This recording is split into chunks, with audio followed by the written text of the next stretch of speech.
दमोह जिले के नौहटा क्षेत्र में मध्य प्रदेश शासन के संस्कृति के द्वारा दमोह जिले के नौहटा नौहलेश्वर महोत्सव में देश के प्रसिद्ध कलाकारों ने अपने प्रस्तुतियां दी।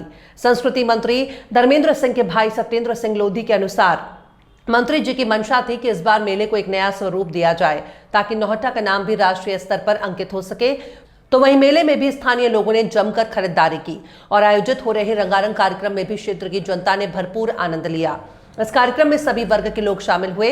महोत्सव में अतिथि के रूप में पहुंचे समाज सेवी विवेक शेंडे और अन्य लोगों ने सफल आयोजन के लिए मंत्री धर्मेंद्र सिंह के लिए धन्यवाद ज्ञापित किया।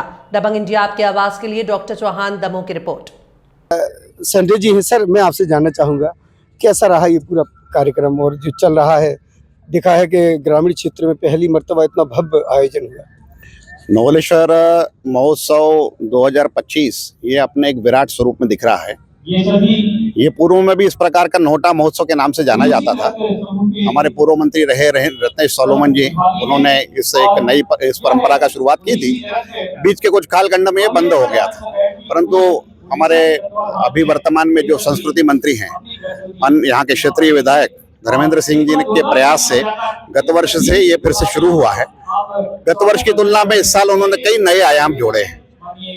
केवल सांस्कृतिक महोत्सव तक इसको सीमित न रख करके और उसके जो बाकी के आयाम हैं, जैसे कि शासकीय योजनाओं का लोगों से परिचित कराना, विद्यार्थियों की अलग अलग योजनाएं उनसे परिचित कराना, समाज के जो ऐसे युवा वर्ग हैं उनको रोजगार सृजन की दृष्टि से क्या क्या हो सकता है, ऐसे विभागीय जो अनेक योजनाएं हैं उनसे अवगत कराने की दृष्टि से भी उन्होंने यहाँ पर अनेक स्टॉल लगाए हैं। स्थानीय कलाकारों को एक बहुत बड़ा मंच यहाँ से प्राप्त हुआ है।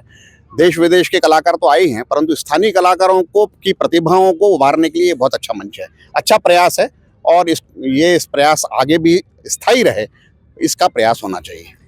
नौहलेश्वर महोत्सव ये हमारे माननीय मंत्री जी श्री धर्मेंद्र सिंह लोधी जी की कल्पना है और उन्होंने इसको भव्य और दिव्य बनाने के लिए सब जगह प्रयास किया है।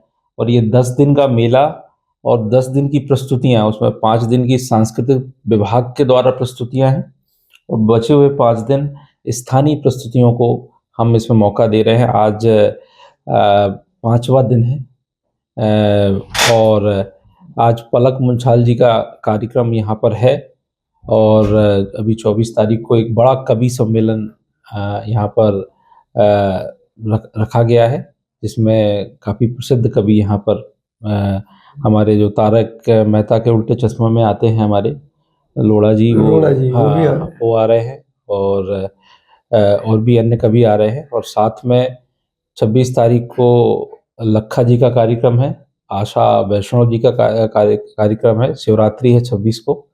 तो इसके अलावा भी कथक की प्रस्तुतियाँ, हमारी भरतनाट्यम की प्रस्तुतियाँ, ओडिसी नृत्य की प्रस्तुतियाँ, साथ में हमारी राजस्थानी लोक नृत्य की प्रस्तुतियाँ। ये जो एक पहल शुरू की है अभी बुंदेली महोत्सव, देखा है कि इस बार कुछ भव्य पहले के मुकाबले किया गया। क्या ये सिलसिला इसी तरह आगे भी जारी रहे? ये सिलसिला अब यहाँ से बढ़ने वाला है। जो माननीय मंत्री जी का विज़न है कि इस महोत्सव के माध्यम से पूरे दमोह जिले को एक पहचान मिले। दमोह जिले में जो पर्यटन की असीम संभावनाएं हैं, हम इस महोत्सव के माध्यम से उनको भी शोकेस कर सकें और लोगों तक पहुंच सकें और जो हमारी बुंदेलखंड की संस्कृति है उसको भी हम प्रदेश और राष्ट्रीय स्तर के पटल पर ला सकें। ये माननीय मंत्री जी का प्रयास।